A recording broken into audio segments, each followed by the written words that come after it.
Allu Arjun arrest ಆಗಿರೋದಕ್ಕೆ ಕಾಂಗ್ರೆಸ್ನವ್ರ ಕಾರಣ ಅಂತ ರಾಜಕೀಯ ಆರೋಪಗಳು ಕೇಳ್ಬಿಟ್ಟು ಸರ್. ನೋಡಿ, ಅಲ್ಲಿ ಬಗ್ಗೆ ನನಗೆ ಗೊತ್ತಿಲ್ಲ. ಯಾಕಂದರೆ ಕಾನೂನು ಎಲ್ರಿಗೂ ಒಂದಿರಬೇಕು, ಯಾರು ಮೇಲೆ ಯಾರು ಕೆಳಗಡೆ ಅಂತ ಇರಬಾರ್ದು. ಮತ್ತು ಅಲ್ಲಿ ಯಾವ ಆಧಾರದ ಮೇಲೆ ತೆಲಂಗಾಣದಲ್ಲಿ ಮಾಡಿದ್ದಾರೆ ನನಗೆ ಗೊತ್ತಿಲ್ಲ. ಅದು ನಾನು ಪೂರ್ತಿಯಾಗಿ ನೋಡೋಕ್ಕೂ ಹೋಗಿಲ್ಲ. ಆದರೆ ಯಾರ್ದೋ ಒಂದು ಕಂಪ್ಲೇಂಟ್ ಮೇಲೆ ಪೊಲೀಸರು ಕ್ರಮ ತಗೊಂಡಿದ್ದಾರೆ. ಅದರ ಪ್ರಕಾರ ಅವ್ರಿಗೆ ಬೇಲು ಕೂಡ ಸಿಕ್ಕಿದೆ, ಅವರು ಹೊರಗೆ ಬಂದಿದ್ದಾರೆ. ಆದರೆ ಆ ವಿಚಾರಣೆ ನನಗೆ ಪೂರ್ತಿ ಮಾಹಿತಿ ಇಲ್ಲದೆ ಇರೋದ್ರಿಂದ ನಾನು ಬೇರೆ ಹೆಚ್ಚಾಗಿ ಹೇಳಕ್ಕೆ ಬರೋದಿಲ್ಲ. ಇನ್ನೊಂದು ಆಹಾರ ಸುರಕ್ಷಿತ ಗುಣಮಟ್ಟ ಮತ್ತು ಔಷಧ ನಿಯಂತ್ರಣ ಇಲಾಖೆ ವಿಲೀನ ಆಗಿದೆ ಸರ್. ಹೌದು, ನಾನು ಈಗಾಗಲೇ ಅದನ್ನು ತೀರ್ಮಾನ ತಗೊಂಡು ನಾವು ನಮ್ಮ ಕಮಿಷನರ್ನ ಅದನ್ನು ಆಡಳಿತಾತ್ಮಕ ಜವಾಬ್ದಾರಿಯನ್ನು ನಾವು ಆವಾಗಲೇ ನೀಡಿದ್ದು.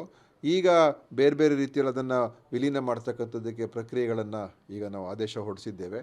ಯಾಕೆಂತ ಹೇಳಿದ್ರೆ ಆಹಾರ ಸುರಕ್ಷತಾ ಮತ್ತು ಈ ಔಷಧಿಯ ಒಂದು ನಿಯಂತ್ರಣ ಮಾಡ್ತಕ್ಕಂಥದ್ದು, ಅದರ ಗುಣಮಟ್ಟವನ್ನು ನೋಡ್ಕೊಳ್ತಕ್ಕಂಥದ್ದು, ಅದು ಎರಡು ಒಂದು ಆಡಳಿತಾತ್ಮಕವಾಗಿ ಅದನ್ನು ನಿಭಾಯಿಸುವಂಥ ಒಬ್ಬ ಒಳ್ಳೆಯ ಅಧಿಕಾರಿಗಳು ಇರಬೇಕಾಗ್ತದೆ ಅಂತ ನಮ್ಮ ಒಂದು ಪ್ರಯತ್ನ.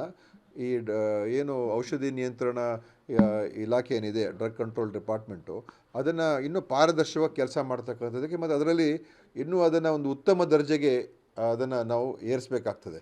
ಅದರ ಒಂದು ಗುಣಮಟ್ಟ, ಅವರ ಮಾಡುವಂಥ ತಪಾಸಣೆಗಳು, ಮಾಡುವಂಥ ಪರಿವೀಕ್ಷಣೆಗಳು ಇದೆಲ್ಲ ಕೂಡ ಇನ್ನೂ ಒಂದು ಒಳ್ಳೆಯ ರೀತಿಯಾಗಿ ಪ್ರಯೋಜನ ಆಗುವಂಥ ರೀತಿಯಲ್ಲಿ.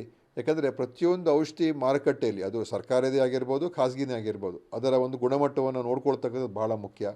ಮತ್ತು ಅನೇಕ ಇವತ್ತು ಕಂಪ್ಲೇಂಟ್ಸ್ ಇದೆ, ಈಗ ಡ್ರಗ್ ಕ್ವಾಲಿಟಿ ಕಮ್ಮಿ ಇರುವಂಥದ್ದು ಕೂಡ ಸರಬರಾಜು ಆಗ್ತಾ ಇರ್ತದೆ ಅಂತ. ಅದನ್ನು ನಾವು ನಿಯಂತ್ರಣ ಮಾಡಬೇಕು. ಇದು ಬಹಳ ದೊಡ್ಡ ಜವಾಬ್ದಾರಿ. ಅದಕ್ಕೆ ನಾವು ಈ ಎರಡೂ ಇಲಾಖೆಗಳನ್ನು ನಾವು ಜೋಡಿಸಿ ಒಂದು ಆಯುಕ್ತರನ್ನು ಈಗ ಅವರ ಅಡಿಯಲ್ಲಿ ಕೆಲಸ ಮಾಡ್ತಕ್ಕಂಥದ್ದಕ್ಕೆ ಮಾಡಿ ಆ ಇಲಾಖೆ ಇನ್ನೂ ಪಾರದರ್ಶಕವಾಗಿ ಮತ್ತು ಜನರಿಗೆ ಪ್ರಯೋಜನ ಆಗುವಂಥ ರೀತಿಯಲ್ಲಿ ಕೆಲಸ ಮಾಡ್ತಕ್ಕಂಥದ್ದಕ್ಕೆ ಈ ಒಂದು ಸುಧಾರಣೆಯನ್ನು ನಾವು ಮಾಡಿದ್ದೀವಿ.